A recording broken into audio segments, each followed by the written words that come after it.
This episode is brought to you by adamandeve.com. For 50% off almost any item, free shipping, and a free gift, use promo code MULTI at checkout. If you meet someone and you have this like really intense reaction, it can definitely lead you to feel like, oh, it's always going to feel this way. And so like, I really need to prioritize my time with this person, or I need to move my life around for this person. And so it can definitely cloud your judgment and lead you to make not as well thought out decisions in the long run. I know I've definitely made so many bad decisions Oh, really? under the oh gosh, Emily, I can't even. So many bad decisions under the influence of NRE. Yeah. If you're happy with the same old ways of dating, If you enjoy sucking at communication, and you have no desire to improve your romantic life, then our podcast might not be for you. but if you want some out-of-the-box ideas to deepen your current relationships, broaden your sexual horizons, develop a better understanding of yourself, or learn more about non-monogamy, Then you've come to the right place. I'm Jase, I'm Emily. and I'm Dedeker. and this is the Multiamory podcast. Songs I know I did, forcing me to form myself to fit. On this episode of the Multiamory podcast, we're talking about surviving and thriving in NRE, which is new relationship energy. Yeah, I mean, we've all experienced this, right? Who hasn't experienced new relationship energy? Whether they're in a monogamous relationship or in a polyamorous relationship, anything in between. New Yeah, I believe relationship energy. people that's, who are that's more- something that happens. More like aromantic or asexual maybe experiences it as like a squish, for instance. Like people describe it as like a friend crush, which Yeah. I'm willing to bet incorporate some elements of NRE into it as well in that experience. So how would you sum up what NRE is? Could you define it for us? Well, I think the technical term is limerence. I believe that was a term that came out in the 70s or 80s, something Yeah, I like think so. that. Just, that feeling of a high that you get when you're first, entering into a relationship with somebody, like the butterflies and the sweating and the like real intense feely wheelies that are coming up in your body when you're around them. I guess from a pop culture stance, like we often call it falling in love, but I think that those words are not quite accurate or adequate because we specifically use the term NRE to specifically refer to the period, usually at the beginning of a relationship, that has all these very like intense feelings. Right? Is there anything I left out, Emily? No, I think that's a good way to describe it. And I mean, I feel like the most intense NRE that I ever had was when I was younger. I feel like I was able to, at least know, okay, I know what's going on here to a degree, and it wasn't this like unbelievably new thing in my life because I had experienced it before in some capacity and in a really intense capacity. Yeah, I have a theory about that the reason why teenagers have that, like, it just seems like they fall in love maybe like harder than other people, or like they seem more just like obsessive over it, or like, no, I know this is the real thing. It's because they have no perspective. It's kind of like if you were to imagine with pain, right? Like if you've never fallen down and hurt yourself before, you fall down and you're like, oh my gosh, my arm must be broken because this hurts so much, because you have no perspective. You haven't actually broken your arm yet to kind of know like, oh no, What this that pain is like. right. That I've never broken my arm. Yeah, I've never broken any bone in my body, so I have zero perspective, knock on wood. Me neither. well, I just have much better perspective. I'm older and wiser. What have Two you of broken? My arm and my toe. And all of our hearts many times. Jeez. Oh, wow. Dang. Well, hang on, I have a theory. No, we've broken his heart. Oh, we've That's what definitely it is. we've broken so many hearts It's between all- the three of yeah. us. Well, I was going to say, I mean, I think that I definitely felt NRE like so much more intensely when I was young, not just because of the perspective thing, but I guess now that I'm like jaded also, I guess now that I have had more of a broken heart, because I think that when you are young, like you do think like, oh, this is exactly what they talked about in the Disney movies. Like, and this, clearly this is a sign I'm with my soulmate and I'm going to be with this person forever. Right. Like, this is what they're talking about, when that's not necessarily the case. I guess I would just say yes, but it's not about being jaded, even though that's kind of the message we could believe. It's not so much about being jaded, but it is just having a realistic perspective. Just experience, I suppose. Right, yeah, just exactly. Having experience, having, calibrated your meters to like what real life feels like and what falling in love feels like. I do, however, wonder if this might be somewhat extra challenging for couples who have been monogamous for a very, very long time, who are then opening their relationships up for the first time after like 20 years. Maybe they've forgotten what that felt like. And I think that could sometimes like be like, oh my gosh, it's making me question everything about my life. What's going on? And maybe it's just that, like a lack of perspective. I don't know.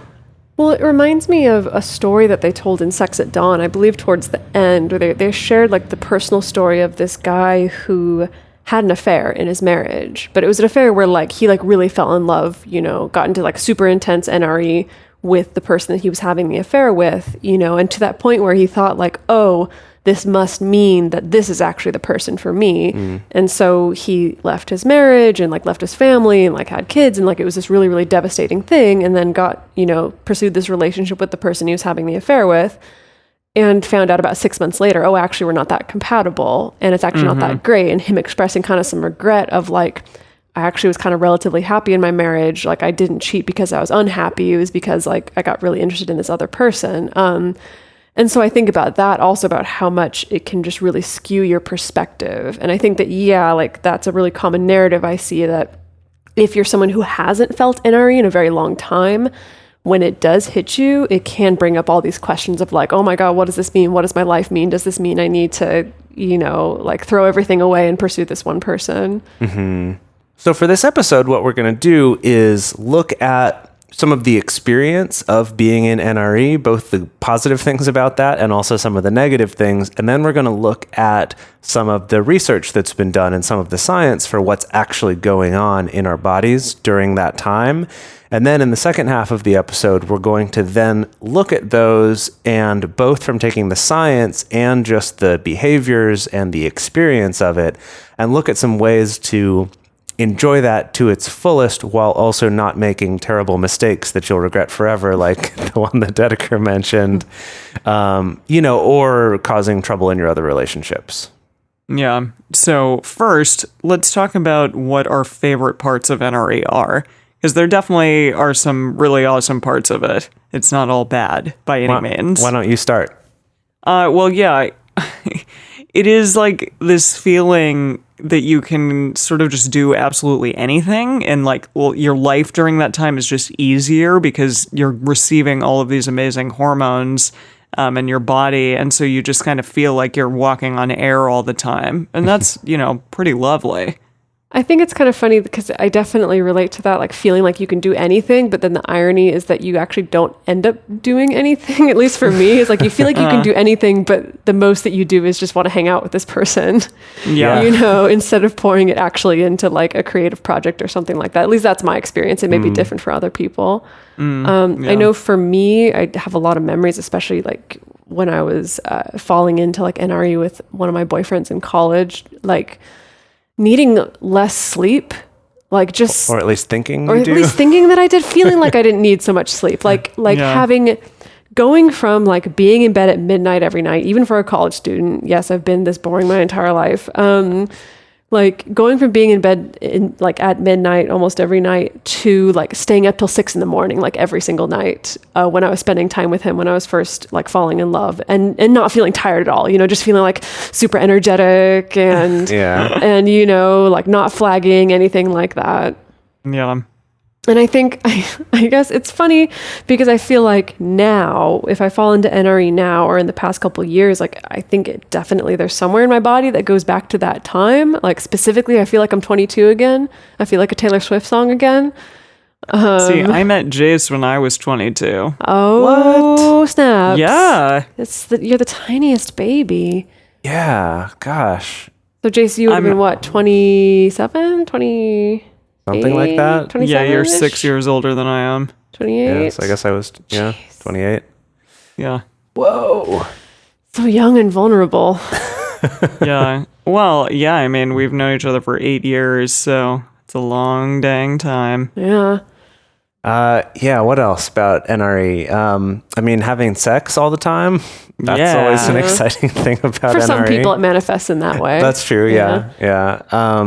Feeling, I guess kind of like Dedeker was saying, like feeling like excited, and like Emily was saying, like you can do anything, is feeling more creative. Like it's like, oh, I can, create all this stuff, like write songs or whatever. And it's actually funny that in doing some research for this episode, I did find that there have been some studies showing that creativity is boosted by falling in love, which is interesting and maybe could go to support the idea why like all of our, actors and musicians or whatever should probably be polyamorous. So then instead of like having to continuously like break up and fall in love with new people, you could just do all those concurrently. Yeah, but to be fair, breakups also fuel a lot of creativity. Maybe, it would seem based on pop songs. So because it is either that, it's either the falling in love or it's the breaking up that we like to sing about. So yeah, that's a good point. Well, okay. So on that note, are there bad parts of NRE? There definitely are. Ooh, boy. And especially, if you are in a relationship, like a non-monogamous relationship, it's sometimes difficult to be as empathetic towards your partner who may be kind of struggling with the fact that you're off a lot or, really excited about someone else. It may just be more difficult to kind of see that and notice that and be there for them during that time because you might be so caught up in all of the amazing emotions that you're going through.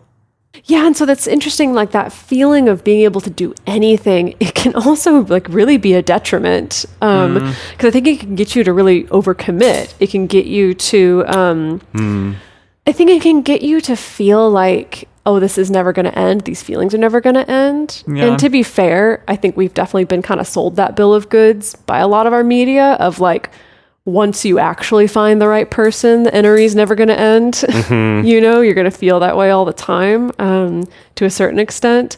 And I think also like, because like if you meet someone and you have this like really intense reaction, it can definitely lead you to feel like, oh, it's always going to feel this way. And so like, I really need to prioritize my time with this person, or I need to move my life around for this person. And so it can definitely cloud your judgment and lead you to make not as well thought out decisions in the long run. I know I've definitely made so many bad decisions under the oh gosh, Emily, yeah. I can't even so many bad decisions under the influence of NRE.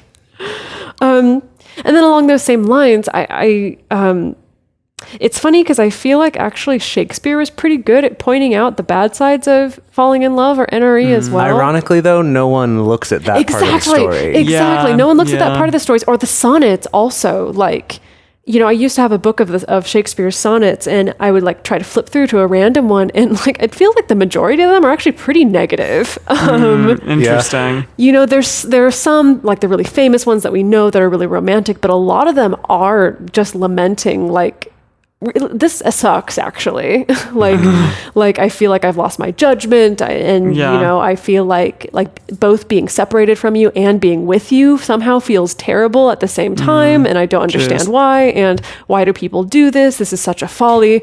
That there is a lot of that, and I think that is actually like a fundamental part that we often don't talk about, is the fact that like you can feel depressed when that person isn't around, or you can feel really obsessive about what they are or are not doing, or like really obsessive about, they said this, but what does that mean? Then they did this, but what does that mean? And then should I say this or should I say that? That like everything just really gets turned up, sometimes in this really negative way. Yeah. Yeah. And then also for non-monogamy, there are ways that NRE can be difficult to manage in your existing relationships. So one of these is this experience where, because you're in NRE and you have that kind of obsessive brain chemistry going on, that it's like all of your energy and all of your time and everything is being directed at this new person who's activating these kind of addiction sorts of feelings, which can actually crowd out some of either your energy or your time that you have with your existing partners. So that can definitely cause some trouble in that relationship.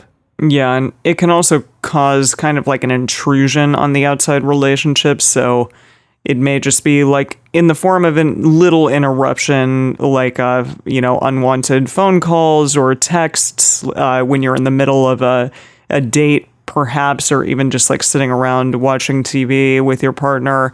And all of a sudden you get a phone call or a text from your new partner that you're going through NRE with. That can kind of be intrusive on your current relationships. Or just even like spending so much time with this new person that can intrude and kind of infringe upon the existing relationship as well. Yeah. So you guys want to talk about some science? Yeah, hit us with science. All right. Although it's with yeah. Ol' Helen. Ol' Hell. Ol' Hell. That's what we call her here. Yeah. Right. So Helen Fisher, which many people probably know from her various TED Talks and things like that she's done, she's definitely the best known researcher today who's doing research on love and the brain chemicals and things that go on. We, as well as many other people like Dan Savage or Carrie Jenkins or Chris Ryan, like a lot of us have some issues with some of the assumptions that she makes about the way people work, being very heteronormative and very like the only purpose of falling in love is in order to pair bond monogamously and to have children, and kind of totally discounting same-sex Anything couples else. or asexual people or, anything else that doesn't fit that mold. But the science she does is interesting. It's just the conclusions that she makes from it that are based on her assumptions that are problematic. So in this study, that's the one that she talks about a lot, is a study done with a fairly large sampling of college students mostly who reported recently having fallen deeply in love. And that... What does that mean? Like, really? It's self-reporting, College right? students in love. Yeah.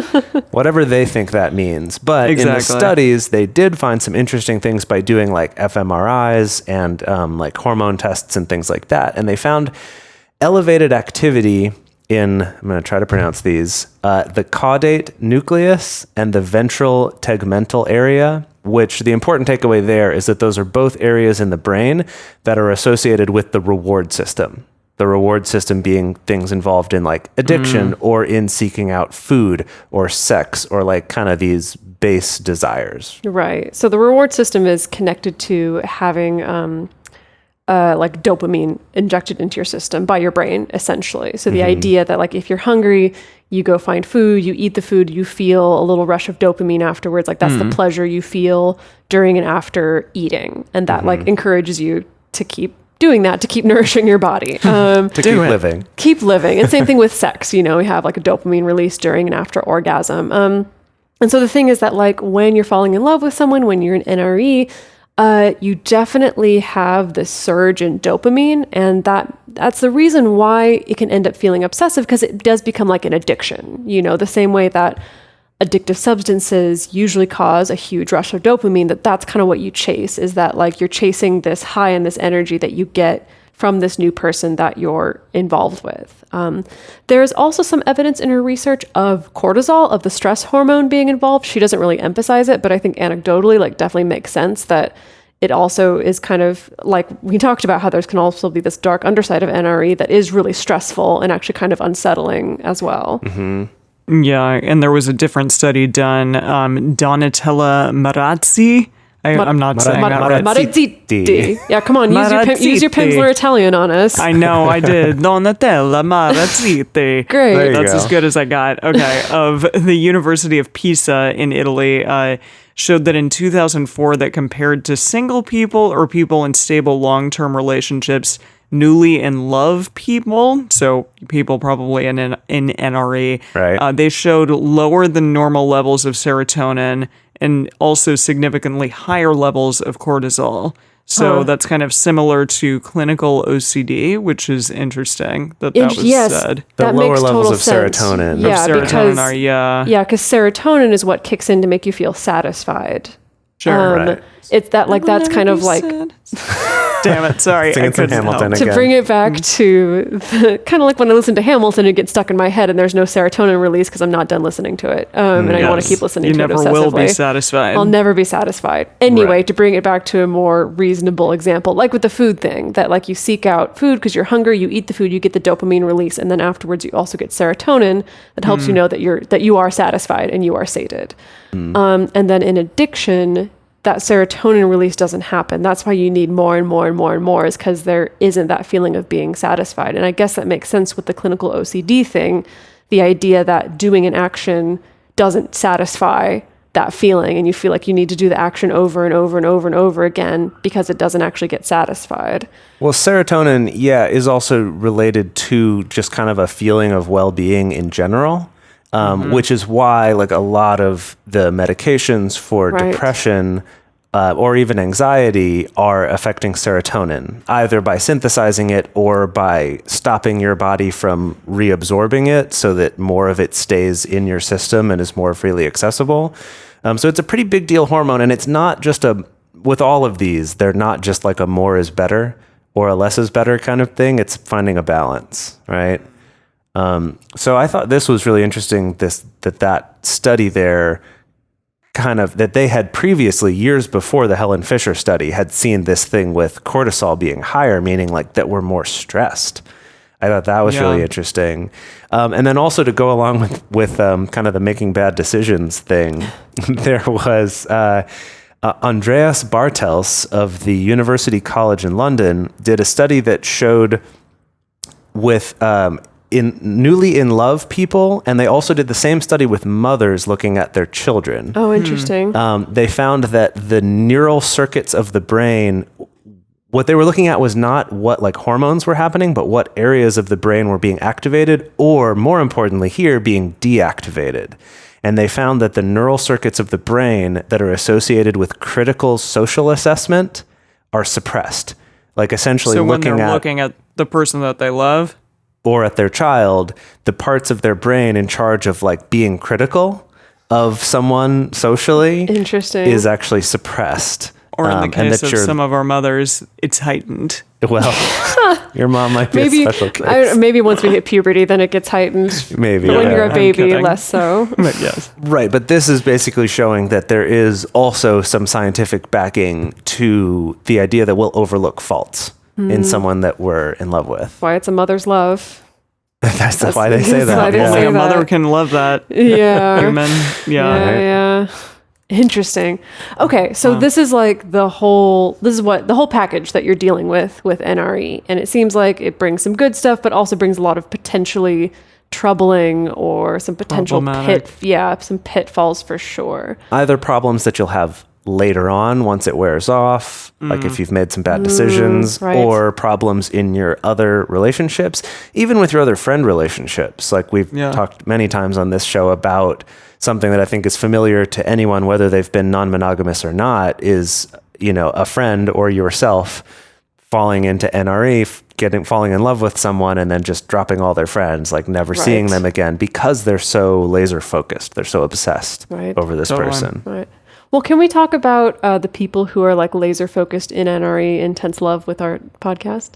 Oh, well, for all of you out there who are in NRE or possibly existing relationship energy, some ERE, with us here at Multiamory, this is our last week of doing our iTunes review promotion. And so just to recap, for those of you, if you're just listening today, that is for every written review that we get on iTunes before the end of this month, which is only 6 days away, before the end of September 2018, we will donate $5 to the Ali Forney Center, which is a center for LGBTQ youth to protect them from the harms of homelessness. A lot of kids, unfortunately, when they come out, find that the family that they grew up in is no longer a place that they're allowed to live. A lot of them end up on the street or end up being abused and have to run away. And this center is specifically there to help both shelter them, but then also rehabilitate them and give them the skills to live a healthy life on their own.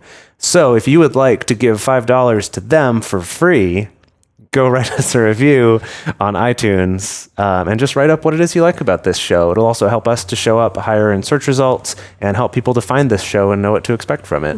If we get 100 reviews, we'll donate $500. If we get 1,000 reviews, we'll donate $5,000. I'm stoked. Nope, that's not how it works. Wait. Yeah. You said Yes, that's exactly how it works. If we Sorry, get I thought that 1,000 you said... I apologize. My math was incorrect. Your mouth is incorrect. No, my math. Not Your my mouth. mouth. Your mouth Okay. and your was- mouth. Your mouth also Actually, I is guess incorrect. my mouth was also incorrect. All right, continue. Yes. Okay. So anyway, definitely, best thing is that it's our money, not even your money. So if you still want to support this Yeah. cause and make us donate, then just leave us a review on iTunes. Another way that you can support our show and to join our very special, secret, super exclusive, awesome club is to go to patreon.com/multiamory and become part of our Patreon community. So Patreon, it doesn't just help support this show, but it's also created this just freaking amazing community of people that have come together. So it kind of started with, patrons who donate at the $5 a month level that get access to this private Facebook discussion group and also a discourse discussion forum. And which is a great place where people have come to share what's going on in their lives, share things that they're struggling with in detail, and be able to get feedback from other people on what they think they should do, or if other people have been in the same situation, or just get sympathy or encouragement or things like that, or share silly selfies they've taken with all their partners together. But we also end up doing a lot of fun events together. Like we'll do random LA karaoke nights, or we just did our patron-only retreat up in Lake Tahoe just last month. So if you want to be a part of that community, definitely go to patreon.com/multiamory, check out all the different tiers, and sign up today. And finally, Adam and Eve is our sponsor for this week. So if you want some sexy toys, sexy outfits, sexy condoms, anything sexy porn for sex, go to adamandeve.com and use our promo code MULTI at checkout. You will get 50% off of almost any item there. It is a reusable code, so you can go back again and again and again and get as many things as you want at 50% off. And then it'll give a little kickback to us. In addition to that 50% off, I believe you'll get free shipping and then a little bonus gifty wifty too. And that sometimes consists of maybe like a sex swing, maybe a anal bead or Just one. Just one bead. Just one bead. a single bead. You got to collect the whole set, you see. That's why you have to reuse use it the multiple code, yeah. times. So if you want that, go to adamandeve.com and use promo code MULTI. I was going to point out also Halloween's coming up. And so if you want your sexy yeah. costumes, Ooh, whether some it's sexy costumes. Exactly. And I think they do have a variety of costumes, like sexy costumes that are acceptable to wear on the street and sexy costumes that are definitely fun. not, that are more acceptable for the bedroom. Costumes for the streets and costumes for the Exactly. shoots. Exactly. Yeah. They have a ton of those. I'm sure they're already starting their promotions now. So definitely get on Yeah. top of that. So MULTI, MULTI at checkout. Do that. Do that now. Just an anal Okay. bead. I'm sorry. Okay. Whew. Okay. Get the sillies out All right, there. we're good. I'm Let's sorry. I thought you said if 500 reviews would get $500, and I'm like, but that's only $1 a review. But I guess you said 100 I said- reviews would get $500. Maybe I confused it. I'm sorry, but No, I thought you said 500 for 500. And I was like, no. we can play back the tape and fight Right. about this later. Yeah, Mauricio, check our math. Make sure. I'm sure you're right. I'm sure I'm wrong. I don't know. Okay. And Can then- we get back to some science? Yeah.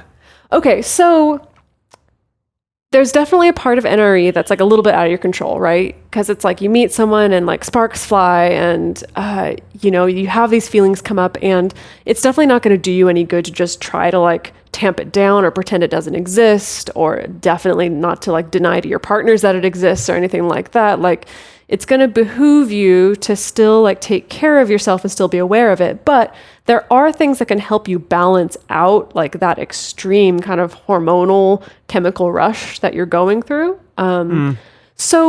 And the first one is that because when you're an NRE, science shows that you have this extreme rush of cortisol, that you're actually more stressed. There are a lot of things that you can do to help lower your cortisol. And a lot of them are just the normal things that we know about for lowering stress. The first one being, get enough sleep.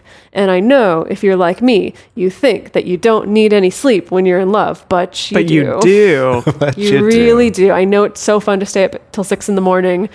with your new beloved, but get some sleep.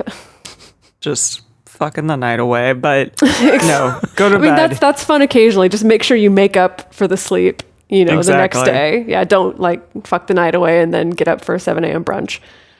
Whoa. No, that's the opposite of what brunch is. That's breakfast. Okay, sorry, 7 a.m. real early breakfast. There you go. Another thing to do, which is another one of Dedeker's favorites, is to go off and meditate. You can walk and meditate, or you can sit and meditate. You can use the, what is it? What's that app? Headspace. That's the It's the hot one. app all the kids love. Well, there's also Calm. A lot of people like that one. yeah. There's a Really? number of Oh, I them now. haven't heard Yeah. that. Or you I've just can heard of just Headspace. download a meditation timer and just do it. I'm kind of old fashioned in that way. Yes, well, not everyone is as good at meditating as you are, Jeez, Dedeker. well, it's not a competition. Jeez. Professional meditator. Yeah, also, apparently exposure to sunlight, which, get that D, get that vitamin D. Get the actual vitamin D, not that kind of D. Oh, boy. Yes, the vitamin D, not the other kind of D, which you may be getting. I don't know. But yeah, apparently that helps lower cortisol, which is really interesting. I think maybe just because you're so tired after being in the sun all day. That you gotta go to bed. Yeah, this is a funny one. It's this one is tied to like seasonal affective disorder. Oh, You know how like people will buy like the light boxes to get super bright. If you're in a place not like LA where during colder seasons it's actually Right. kind of gloomy and dark and Like where gray. Jase is from. Yeah, it's like Yeah, Seattle. like Seattle, yeah. What's interesting about it, though, is that even in sunny places, we still, because we're indoors most of the time, and we're told so much to be afraid of being in the sun, that we actually will spend very little of the day compared to what our ancestors would have for almost all of our existence as humans, except for this tiny little blip that's happened since we moved into cities. And had electric lights, but specifically being brighter than 1,000 lumens is something that we rarely experience indoors. Like that's very unlikely that you're ever. And just to give me perspective, is brighter than 1,000 lumens, is that just like a typical sunny day, like a not cloudy? So even day? a cloudy day is Oh, okay. still. I Isn't mean, that if it's like 1,000. if it's like super cloudy, it might be a little bit darker than that. But even if it's like a little bit overcast, that's Still enough still light. going to be brighter than inside. So I was told by a doctor. I'm Doctor. Yes, I was told by a doctor that even just being out in the sun for 10 minutes is enough. So like for people who like me who are afraid of being in the sun and don't want to burn, like I was told that 10 minutes is enough to stimulate like enough vitamin D production. Like you don't need Really? to be out for a super long time. We need to double check that, but it was a doctor. She really was a doctor in a professional setting telling me this. So I feel like I've had a doctor who told me half an hour actually all right. was better. So let's split the difference. We'll call it 20 minutes. What's interesting about this one, though, is that this is not just about the sun being on your skin. This is more about your eyes seeing that bright of a light. So you could still be in the shade or something, but it's just like being exposed to that level of light. Like maybe go sit on your porch and read a porch. book or, Okay. something like that. But I that like can that. actually help. Yeah, I thought that was a cool one. Nice. Another one is to actually have fun. So something that I've found, I don't know if you two have, but when you're in that NRE and you're just like every waking moment you want to spend with this new person who you have all these feelings for, but you also have to work and you have to sleep and like maybe you have other obligations. And so you end up in this situation where I'm with this person getting my dopamine fix, or I'm working or sleeping With my other or boring doing partners. chores, right? Or like not doing something fun. Or I mean, I know you're being a little sarcastic, but if it's like I come home and don't do fun things because I'm exhausted from all the fun I'm having with this new partner, that actually prioritizing having fun, whether that's for you personally, like making some time to like To maybe go to not. Disneyland. Well, geez, I guess so. If you want to, why not? But like reading a book or watching a movie or playing a game or going and seeing your friends, like doing stuff like that. That's not just with this partner and then just doing mundane things all the rest of the time. Interesting. I guess that makes sense that would like also prevent you from building up like a weird association of like, I only have fun and can relax like when I'm with this new partner, my quote unquote Yeah, that's Disneyland relationship, interesting. and then the rest of my life is just like a terrible drag. Yeah, definitely. Yeah. And then one of my favorites here is to pet a pet. Any kind of pet? You know what? The study was done with cats and dogs. I don't know if it would apply to like any furry animal. Maybe Like if you have a bunny rabbit. Maybe let's say like an animal who Yes. Definitely pet a bunny rabbit.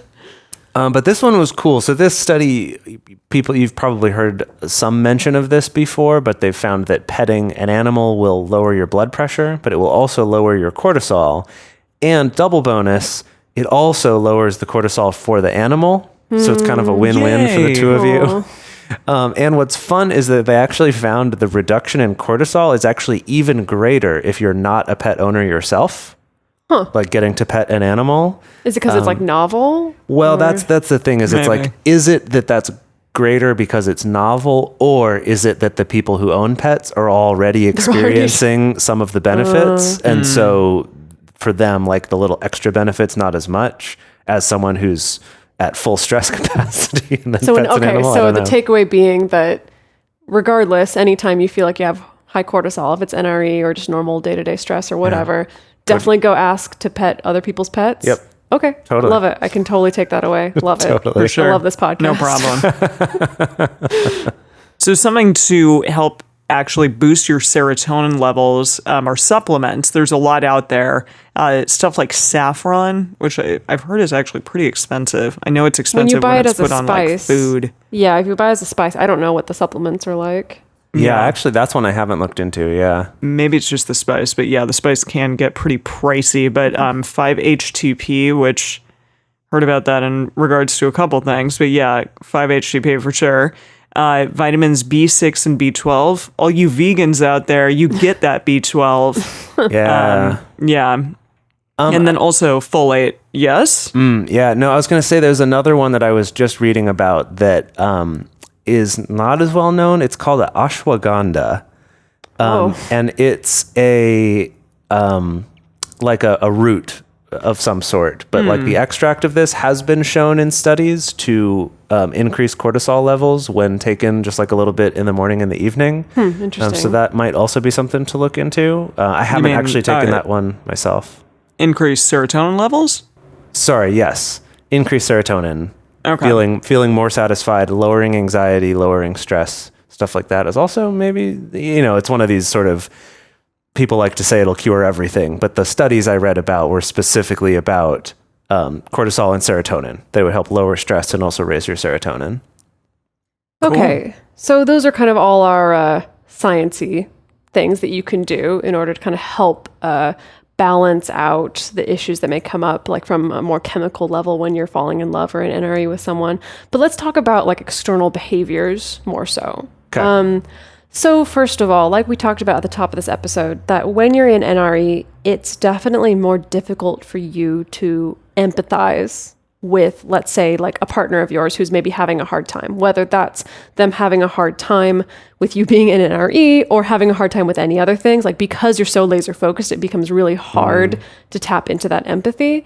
And first of all, just having an awareness of that really helps. Like, just recognizing that during this time period, your ability to empathy may be compromised. And so you're probably going to need to overcompensate a little bit more than maybe you normally would. That means maybe checking in with your partner a little bit more, maybe verbally affirming their feelings a little bit more, affirming that you hear them or that you understand how they could feel this particular way. And I think kind of like a tip that we've talked about on a previous episode, if a partner shares with you, maybe they're like, oh, I don't know, like I feel neglected because you've been out of the house so often, going on so many dates with so-and-so, that like maybe it's not wrong for you to be going on dates with so-and-so, but for you to mirror back like, oh, I totally understand why you would feel that way then. If it feels like I'm always gone, I totally understand how you would feel neglected. So being able to use that kind of language to really be able to affirm and empathize with your partner's feelings.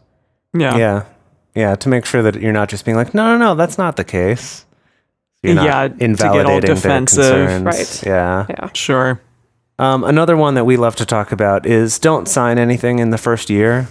Don't make any major life decisions. As we've seen, your ability to look at them critically is compromised, as well as like these feelings of addiction and euphoria when you're with them. So when we say don't sign anything, we mean don't sign like a marriage contract, a cell phone plan, a lease. Don't even like make plans to sign those things. I should clarify even further. Just don't do it. It can wait, right? If you believe in true love, then as they say, true love waits to sign leases. Right. Don't adopt an animal together. Right. Oh, yeah. You know, Anything that involves having to sign legal documents. Yeah, don't put your signature on anything connected to this person within the first year if you can help it. And that applies to major life decisions also, like choosing to move across the country to live in the same city as like this person you just met a month ago. Maybe not a great decision. Maybe it'll turn out after a year that like, oh, actually we are really compatible and I would love to move there, but like maybe not so much in the first month. Right. But it's this thing of like, if you don't go yet, and then you find out, you know, more than a year later, it's like, yeah, we really want to do this, then you can do that with confidence. And it's still okay. Whereas the other option, if you do it and then realize it's not going to work out, you've really screwed yourself over. Right. Totally. And then the next one that's kind of related to this is to listen to the people around you. And this is your family, your friends, your other partners. You can take it with a grain of salt, but pay attention if other people are picking up on things about this new partner that you might not be, right? If they're sort of like, I don't know, like they seem just kind of shady, or like they were weird that they didn't want to be friends with me at all or even talk to me, or right, whatever it is. Again, take it with a grain of salt because everyone has their own baggage coming into it, but still listen. But again, your ability to be socially critical is really inhibited. Right. Yeah. So yeah, it's nice to have somebody to have a little bit of a perspective where you may not be able to. And also journal about your experience. This is something that's really cool to look back on potentially later on, but also to sort of be able to like write down all of the great things that you might be feeling and that might be happening, but also maybe some of the things that are potential red flags. Anything that comes up that you're like, I don't know why they said that. What do I actually think about that? Let me like take the time to write it out instead of just being in front of them and like having all these emotions come up. I think it gives you a little bit of distance from them and allows you to sort of write it down and have like a different method of figuring that out. And also regarding the displacement stuff, with other partners, just make sure to create really intentional date time and really intentional quality time for your existing partners. Also, like, you know, look cute for them too. Like shower and shave, put on some makeup, look awesome. You know, if that's something that you're into, it just basically make an effort for them, because it may seem as though you're only making an effort for the new partner, but instead also, you know, show that you care about your existing partners. Yeah, I have to say all the time what I see working with clients is I see, like, especially with people who live together, that this comes up a lot of like, I see my partner, you know, get ready and shave and get all nice and fancy and put on cologne and like head out to his date. And then I just get like normal t-shirt and sweats version of him. And like, he never puts in that effort for me. And then on the flip side, often with like newer relationships or newer partners of someone who's in a relationship with someone who lives with another partner, they often complain about the opposite of like, yeah, we go out on dates and we have a good time, but like, I don't get any of that like day-to-day stuff. Like we don't go grocery shopping together. We don't get to just like hang out on the couch and chill together. We don't, you know, and so the grass is always greener, is what you're saying. Completely so. So I always encourage people to just bear that in mind and, you know, do a little fromanship, relationship anarchy style kind of thing and kind of try to balance that a little bit. Like, what are the things about like day-to-day kind of bonded existing relationship energy that you can bring to your new relationships, and also vice versa? What are like the efforts and like the ways that you get excited and like the little things that you do when you're in the thick of NRE that you can bring to your existing relationship as well. If you haven't talked with your partner about this already, or your other partners about this, have a conversation about texting etiquette, about how you feel. I mean, I feel like, at least anecdotally, most people that I know like are totally understanding and willing to have agreements around like, okay, well, if we're on a date, then we're, you know, going to be polite and like not pay attention to our phones or not be glued to our phones, or if we're having dinner or if we're trying to get the kids to bed or something like that. Like there's definitely specific times where we agree like we'll just be kind of focused here. But just have that conversation about what actually makes you comfortable and what doesn't. Some people are more comfortable with like, you know, if we're watching a movie, like I'd rather that we're not on our phones. Other people are like, no, that's fine. You know, if we want to be like looking at our phones occasionally and texting people. Other people are more comfortable with the idea of, you know, just if you feel like you need to call someone, just let me know and then step out and then call them. So any kind of solution can work for you. Just make sure that you have that conversation with your partners, or like, especially if it's a partner that you live with. And then also something to bear in mind is that like, if you have a partner who's having a hard time with you being an NRE, it is okay if the best that person reaches right now, your partner, is feeling kind of neutral about this new relationship. We've talked a lot. I think that's also just like in general. Yeah, we've talked a lot on this show about compersion and about like how compersion is great, but it's not necessarily something you need to be aspiring to at all times. Especially if you have a partner who's historically like kind of struggled, but if they've reached a point of feeling like neutral or positively neutral, like that's something to be celebrated, and that's a really good thing. Because I think like slamming your partner for like not being supportive enough or not giving you the high five can definitely really backfire and cause the opposite of what you want. Like it's probably not going to encourage them to be more supportive of you. So that's just something to bear in mind, is again, connecting back to the empathizing thing, is just have some compassion for that and to also celebrate kind of the small victories there. Yeah, and to go back to the cell phone thing for a second, like the texting thing, I think that having those conversations about, you know, your agreements with your existing partners is super important.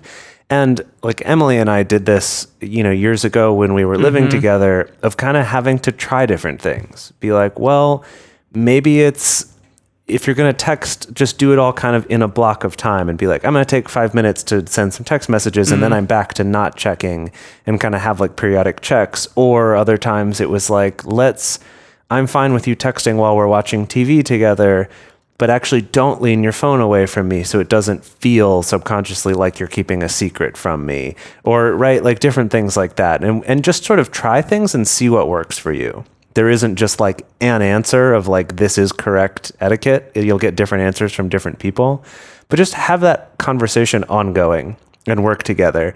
And then the other part of that is have conversations with the new partner, also setting some reasonable and sustainable communication practices.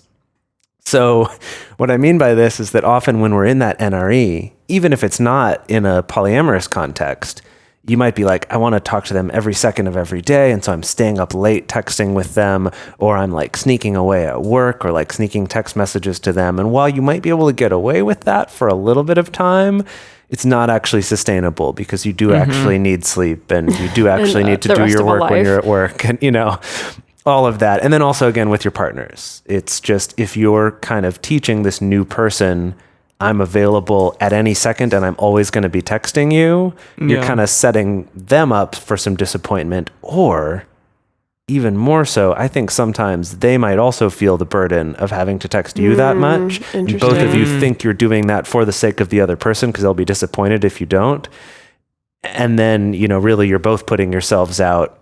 And then you get in a situation where if they do start to put some boundaries in place, then you feel like, oh, well, I didn't do that, but they did. Like, they must not care. You see how you like get yourself in this bad situation when you establish... You don't want what you don't want. Right, like you establish some patterns that are not sustainable, because then they have to change, and that change can be stressful. It can be difficult. Yeah. So finally, we know that we talked about a lot of ways to sort of like tame this NRE a bit, and deal with it, but do remember to enjoy the good parts, because it's not going to last forever. So enjoy it while it lasts. Have fun with this free, awesome body high that you're getting, where you just like feel amazing all the time. But you know, be supportive of your partners as well, because it may be a little bit challenging for them to go through. And we always have to reiterate, don't sign anything. Like, It's one really of the mottos don't. of the show. Don't And sign again, anything. don't sign anything. Don't sign anything in the year. first year. Yes. I want to get like t-shirts. Yes. Yeah, it's like don't sign anything in the first year. Multiamory. Oh man. So we would love to know what your experience with NRE has been. Is it something you've experienced recently, or has it been a lot of years since you've experienced it? We'd love to hear your stories, or maybe you have some really cool techniques for dealing with it, being able to enjoy it while also not letting it destroy your life. We would love to have you be involved in that conversation. And the best way to let us know your thoughts about that is to do it with other listeners on this episode's discussion thread, which we have in our private Facebook and our discourse forums. You can get access to both of these groups, and you can join our exclusive community by going to patreon.com/multiamory. In addition, you could share your thoughts publicly on Twitter, Facebook, or Instagram. You can also email us at info@multiamory.com, leave us a voicemail at 678-MULTI-05, or you can leave us a voice message on Facebook. Multiamory is created and produced by Emily Matlack, Dedeker Winston, and me, Jase Lindgren. Our episodes are edited by Mauricio. Our social media wizard is Will McMillan. Our theme song is Forms I Know I Did by Josh and Anand from the Fractal Cave EP. The full transcript is available on this episode's page on multiamory.com. Hi, I'm Mike Joseph from the Jericho Chronicles radio show and podcast, and you're listening to a Swingset podcast at swingset.fm.